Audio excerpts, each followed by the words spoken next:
FM 89.1, Radio Universidad. Bueno, dijimos que tenemos datos interesantes porque en junio habíamos hablado con él y siempre en ciencias sociales el no dato ya es todo un dato, ¿sí? Y que no haya datos sobre el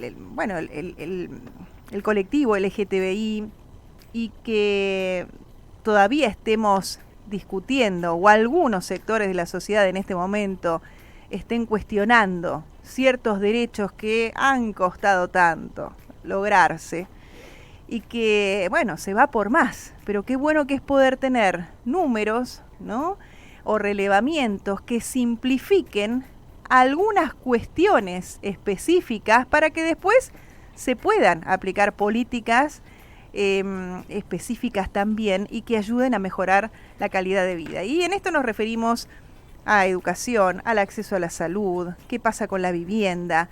¿De verdad todos en la sociedad tenemos los mismos derechos o las mismas posibilidades? Bueno, por eso se realizó este primer relevamiento y en ese momento hablamos para que el que quisiera pudiera sumarse y ya estamos teniendo los datos preliminares, ¿no?, de este primer relevamiento nacional de condiciones de vida de la diversidad sexual y genérica. Maximiliano Marentes es sociólogo, es investigador del CONICET, en IDAES, en UNSAM también, es uno de los investigadores responsables de este censo diversidad.ar, y ya estamos en contacto con él. ¿Qué tal, Maximiliano? Aquí te saludamos Guille Toivero y Andrea Landi. ¿Cómo va? Hola, buenas tardes, Guillermo y Andrea, un gusto saludarlos. Todo bien, por suerte. ¿Ustedes? Muy bien, y estaba viendo por acá que ya más de 15.000 personas contestaron la encuesta en todo el territorio nacional, permitiendo conocer mejor la situación actual de lesbianas, gays, bisexuales, travestis, trans, intersex, no binarias y otras identidades de género y orientaciones sexuales. Yo hice referencia al acceso a la salud, qué pasa con la educación, pero imagino que no fue muy amplia esta encuesta.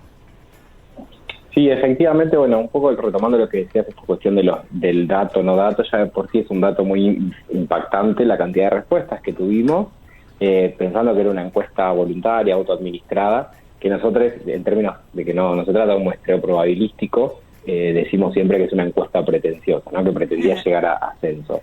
Y en ese sentido, una de las cuestiones fundamentales del relevamiento tenía que ver con las condiciones de vida, ¿no?, entendiendo las condiciones de vida como las formas a partir de las cuales las personas se pueden desempeñar en su vida, en su día a día, en su vida cotidiana. Y una de las dimensiones fundamentales y más estructurantes en torno a eso tienen que ver con el trabajo, ¿no?, el trabajo como articulador o el pivote a partir del cual se desenvuelven las otras dimensiones ligadas a la vivienda, ligadas al acceso a la salud, ligadas a la educación y demás. Y en ese sentido, estamos trabajando, como bien vos decías, en los datos preliminares, o sea, en los primeros datos que tenemos para compartir. Todavía falta un poco más de análisis porque, fueron muchas las respuestas y todo eso implica un trabajo de procesamiento de la información que vamos a seguir haciendo, pero queríamos ir compartiendo un poco estas cuestiones. Y, por ejemplo, algo que es llamativo con respecto a... Vos interrumpí, me preguntabas... No, dale, yo te estoy escuchando porque te estoy siguiendo, porque me parece... Claro, a ver, es el primer acercamiento que hay a tener datos un poco más duros para poder hablar también, ¿no?, cuando algunos ningunean algunos temas, entender de qué estamos hablando y qué se está necesitando, y eso solo lo pueden decir en los protagonistas.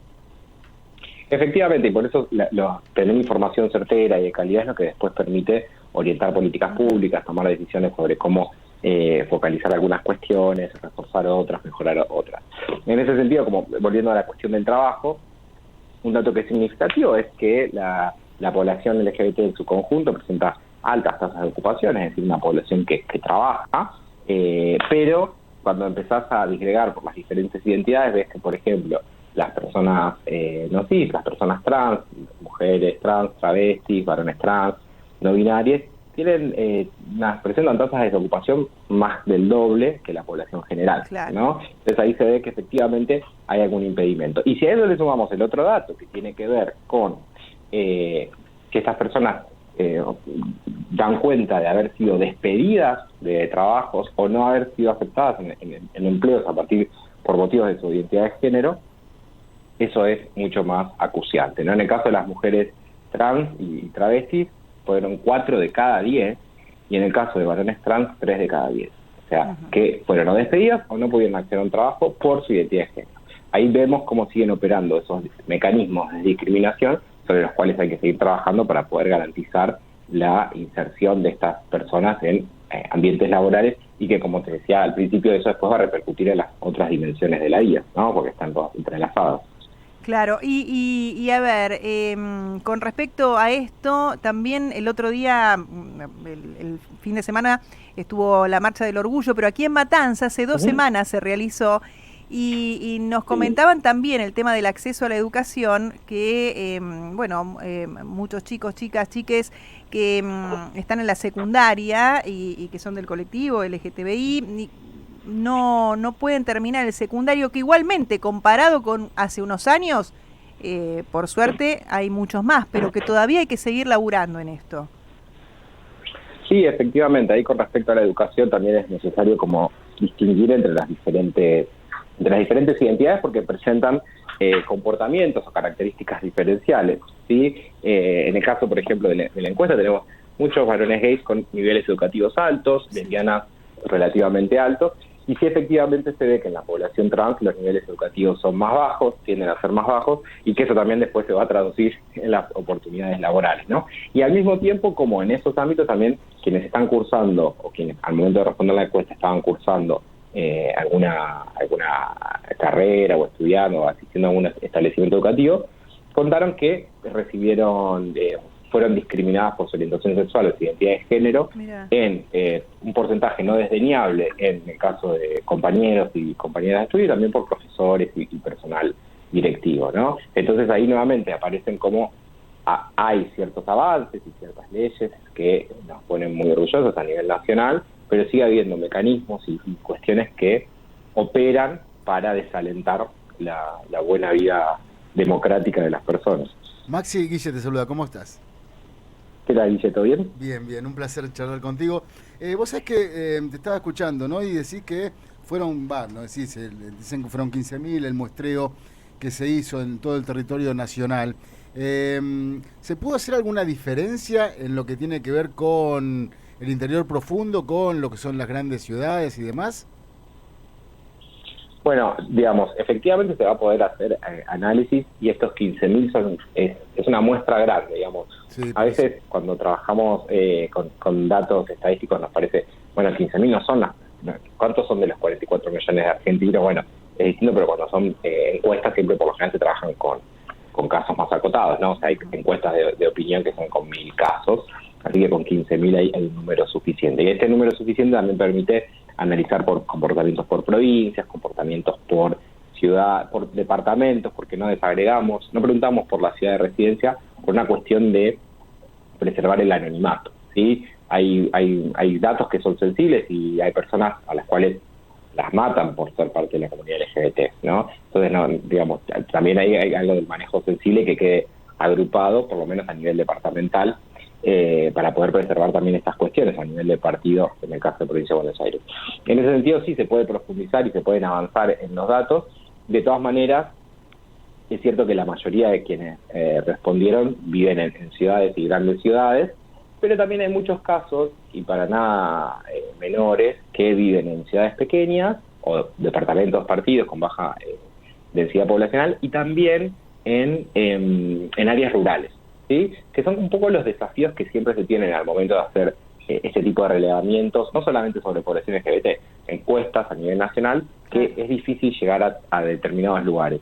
Y en este caso tenemos esa posibilidad, y eso nos va a permitir, por ejemplo, ver, tal vez comparar a nivel agrupado todas las personas que viven en localidades o departamentos poco poblados, cuáles son sus características con respecto a la visibilidad, con respecto a la salida de closet, si han contado eso o no a otras personas, cuáles fueron las discriminaciones que vivieron y demás.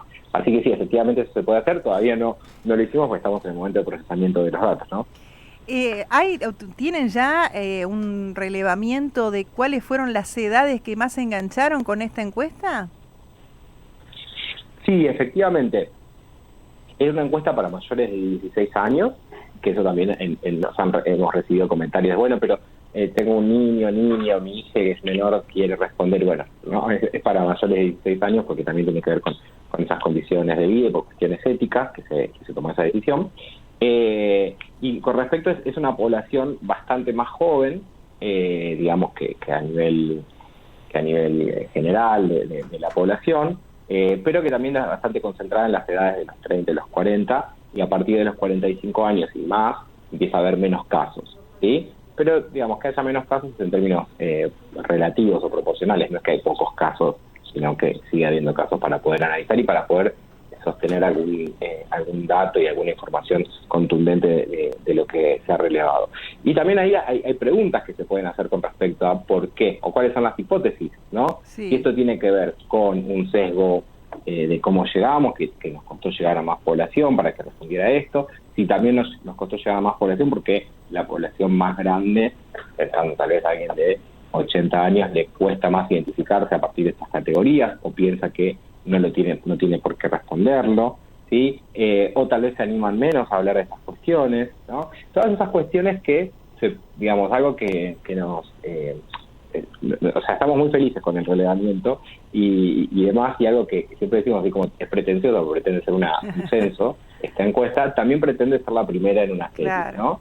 Y a partir de estos datos se pueden profundizar y se pueden avanzar en otras dimensiones muy puntuales, por ejemplo, sobre vejeces y LGBT o jubilades y LGBT, que es una agenda muy importante y que es una agenda que, digamos, durante muchos años quedó relegada y ahora quizás socialmente está relegada, es esa cuestión etaria ya, ¿no? Más allá de todo, es una cuestión ya relegada en una sociedad donde, viste, el valor es ser joven. Imagínate, claro, si le sumás a alguna otra cuestión. Porque al mismo tiempo pensá en algunas generaciones de gays y de mujeres trans y travestis que quedaron diezmadas, o sea, por la epidemia de VIH-Sida, ¿no? Claro. Que llegan menos a ciertas edades. Lo mismo que la población trans, que tiene una expectativa de baja mucho menor que la población general. Entonces, en ese sentido, a partir de todos estos datos se puede seguir profundizando y hacer ese tipo de estudios y esos tipos de relevamientos más focalizados y más puntuales.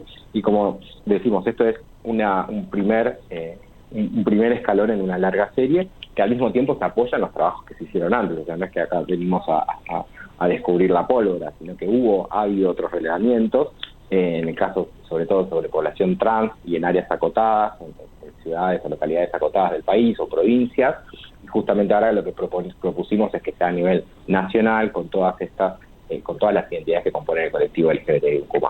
Bien, ¿y cuánto piensan que van a tardar en poder, ¿no?, tener conclusiones sobre estos datos? Porque bueno, como bien vos dijiste, ¿verdad? Una encuesta, viste, son 1.000 casos, 2.000, 4.000, pero tienen 15.000, ¿no? 15.000 respuestas acá. ¿Cuánto van a tardar en analizar todo esto?